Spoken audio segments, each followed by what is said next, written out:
So what's happening, Raider Nation? Thank you for stopping back by the Raider Critique.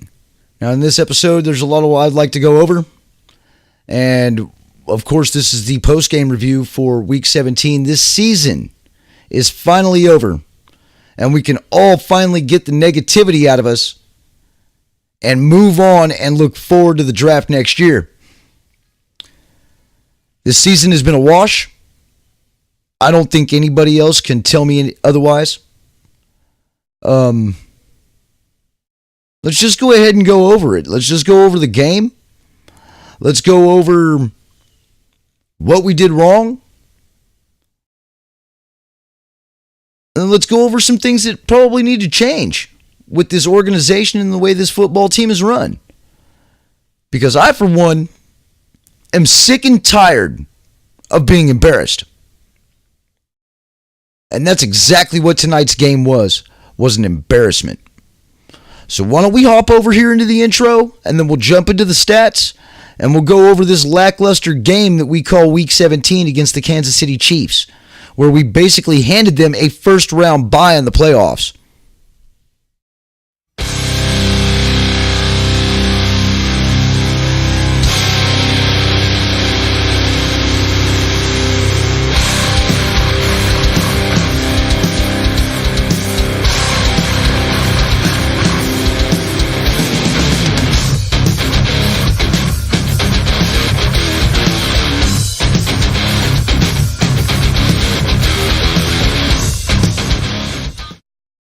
So here we are in the lackluster game that we call Week 17. As a matter of fact, I'm even going to show you some of these highlights because they didn't flag me last time. And I want you guys to look at one thing that we see here on every single play. Basically, when it comes to a pass play, look who gets used. All right, obviously, this is wide open, blown coverage right out here in the middle of the open field by our defense. Our linebackers aren't paying attention. All right, take a look over here. Watch, look who gets burned. Look who's getting burned. Number 23. That's the only highlight I see of him ever getting burned. The rest of the damn time, it's Rashawn Melvin. I guarantee you'll see it. I mean, like no safety help whatsoever going on this defense. Like we're putting our corners out in the middle of nowhere with no help over the top. And then Doug Martin fumbling the fucking football. You know, my stream kept freezing up throughout the first half. I'm really glad that they did catch all these highlights. Now look, Derek Carr. I'm not trying to rag on Derek Carr, but there was a lot of questionable throws that he threw today. Some very questionable throws. And I know we're going to see them here in the highlights. And then we'll go over the stats here. Look at this. What the fuck was that? What the fuck was he doing? This team entirely gave up today. You didn't even have to watch the game. You could watch it from the highlights. You could see, look, he just stopped moving. Jared Cook just stopped. No wonder why you didn't make the Pro Bowl, dude. No wonder why you're an alternate. Give up a pick six, and then the other interception that he throws. Why even? Oh, really? Our line caves in. You can't give dude more than 8 seconds or more than 0.8 seconds to throw the football. And look, Rashawn Melvin getting burned. Tahir Whitehead getting burned. Letting him run the ball up the middle. I mean, this was an absolute wash. The way we played this game is exactly... Look at that. I mean, what were you thinking? What were you fucking thinking? Check down, Charlie.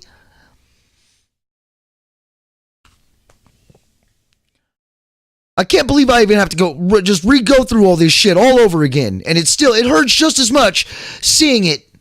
I mean, we did good here on the goal line stop, but... And our only points of the day is our wonderful kicker, man. Thank you, Carlson, for putting points on the board because the rest of the team damn sure couldn't. Look at this. Look at Melvin here, man. Oh, that was Conley. I thought this was the other play. Are they going to show that play where Rashawn Melvin totally blew that coverage and dove out in the middle of nowhere? Ball comes out. My stream had all kinds of issues, so I missed a lot. But, I mean, really, honestly, maybe I should have missed a lot. Oh, yeah, right here. Fucking Melvin, dude. So, even from looking at all this, Derek Carr went 24-33 for 185 yards, no touchdowns, 2 interceptions. Doug Martin crossed the century mark, 21 carries, 4.8 yard average, even though he fumbled the ball.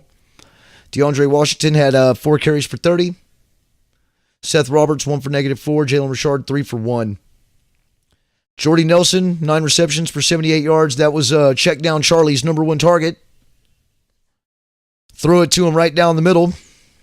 Seth Roberts, 5 for 31. He was coming through in the clutch. Still playing with heart toward the end, even though this game was over by the end of the first quarter. I mean, really, what is there to say?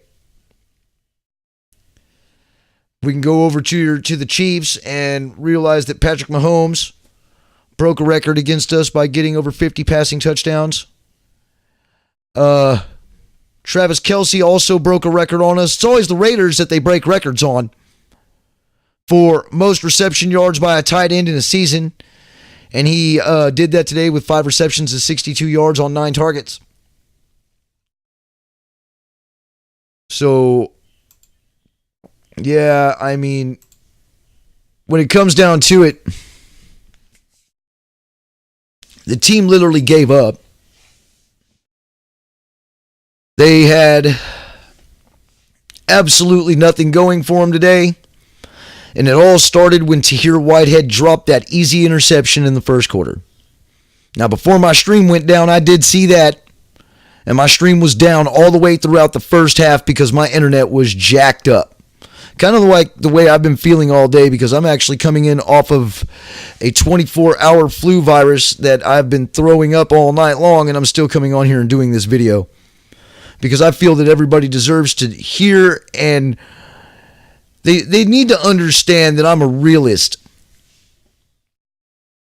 And looking at this, our whole season is a wash. Our whole season has been flushed down the toilet. With a 4-12 record, and we, believe it or not, that game that we played with Cleveland, that game was given to us. We honestly shouldn't have had more than 2 wins this year because of the way we played. Lackluster play calling on both sides of the ball, especially offense, making Derek Carr chuck the ball down 2, 3, 4 yards. Our offensive line not blocking. Got rookies on the line.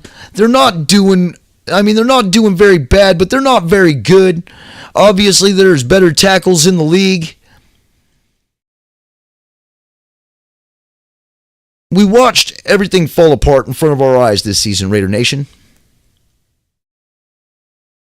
And this is a perfect ending to a fucked up season. A fucked up season that we were all full of optimism. All we wanted to do was get back to the promised land.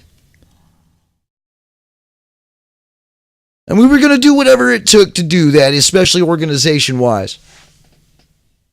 That's why we shelled out $10 million a year, or $10 million a year for a coach who was sitting in the broadcast booth.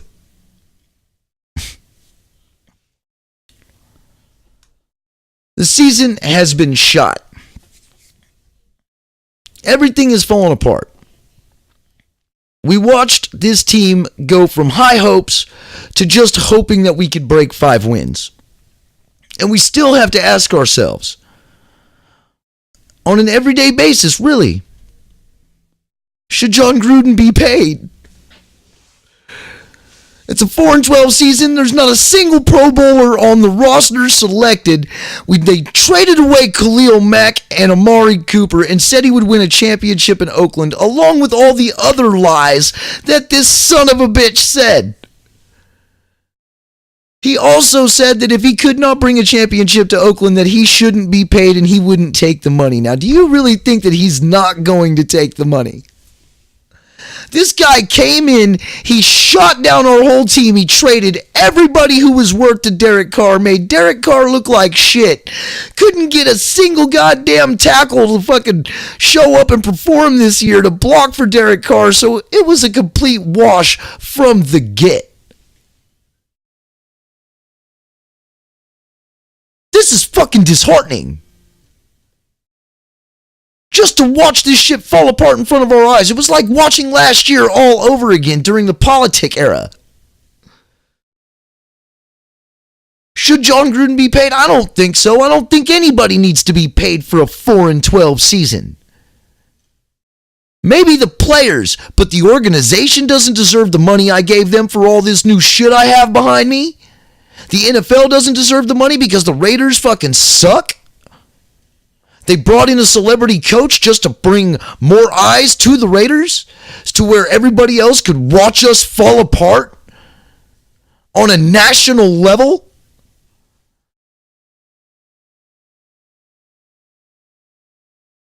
The only thing I've got to say is, if we're going to keep this coach, he needs to right the ship, and he needs to right the ship now. We need to get these people off the team, these lazy-ass players who do not play. We need to reform our offensive line. Okay? Because if we can't block, there's not going to be a single solitary quarterback who can perform back there to top caliber. You have to be able to block and give the man time to throw the ball and make his reads. We need to stop signing over-the-hill wide receivers and getting rid of our young talent. We need to stop signing over-the-hill free agent veterans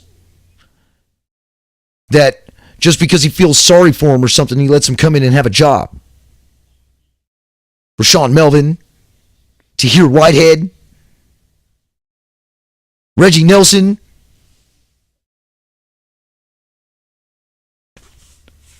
I mean, what can I say? I have nothing else to say about this damn team. I mean, all we've done is fall apart all year long. It fucking kills me. It hurts me. Just like it hurts the rest of you. That, for one, they sat there and they lied to us all year long. They lied to us all year long. Sitting there telling us, oh man, they're going to start getting it. And, yeah, there were certain games we did get it sometimes. We're not getting it now. We're not getting it by losing 35-3 to the Chiefs. We could have at least competed. But no, we didn't want to compete. No, there was no point in that. We wanted to tank for that 4th pick. Which, by the way, yeah, we do. We have the 4th overall pick now in the draft. I hope we can fucking do something with it. Because the picks that we're getting for Khalil Mack and Amari Cooper are going to be in the 20s, 25, maybe even 30s, depending on how far they go in the playoffs.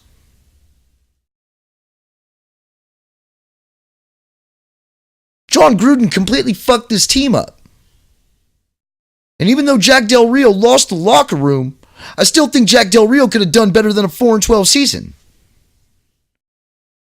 And go ahead, if you want to fucking go ahead and do your research, this is the 3rd time Greg Olsen has been with the team, and this is the 3rd time that he could not produce more than, 4 wins?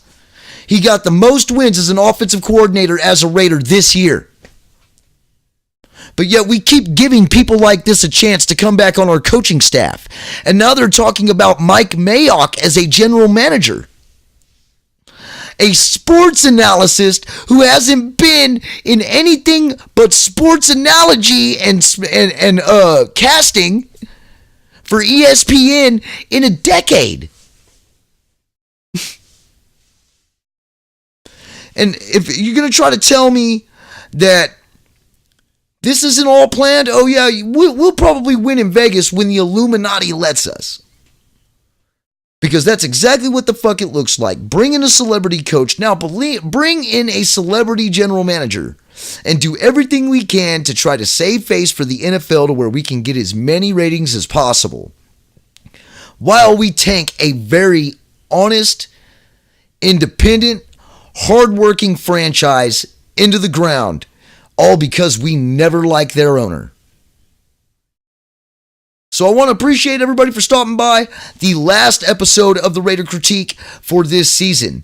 Now, obviously, it's going to be the last one for the year since it is December 30th. I hope everybody has a wonderful New Year holiday. Please don't drink and drive. Please don't be out there on the roads getting drunk and trashed out like that. Have a designated driver. Call Uber. Do whatever you got to do, man. But don't put your keys in the ignition and drive around drunk because you're going to wind up killing somebody. So I just want to thank everybody for who has subscribed to the channel for your season weekly updates and listening to me rant and rave. And, well, it's kind of sad. I mean, it is. It's the last game of the season, and more than likely I won't be back until we start talking about the draft. So, thank you. Thank you very much for coming and checking me out, and thank you very much for subscribing and for your overall support, for hitting me up on Twitter and for supporting me in, just basically doing what I do here, which is give my honest opinion. But until the draft, guys, I'm out of here. I will say this, though, that if you do play Friday the 13th, the game, if you see Abacab Classic Gaming on Steam or Fitful Rage on PlayStation, you might want to remove yourself from that game because I'm going to be Jason most of the time because of my spawn preference, and I'm going to take out my frustrations of this football season on all kinds of counselors. And if I do wind up being a counselor, I might run some other counselors over. I never know. But I'm going to definitely be taking out my frustrations from this season out on that game and anybody who plays with me in it. So stay away, and I will see you guys, I guess, draft, man, or whenever news decides to pop off about the Raiders of when we find out on who our new GM's going to be. So without further ado, I'm going to bow out, and I'm going to wish everybody a happy, thankful, and safe New Year's season. Enjoy the playoffs, because at least it's not going to be us.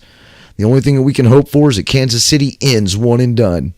Raider Nation for life, man. I'm out of here.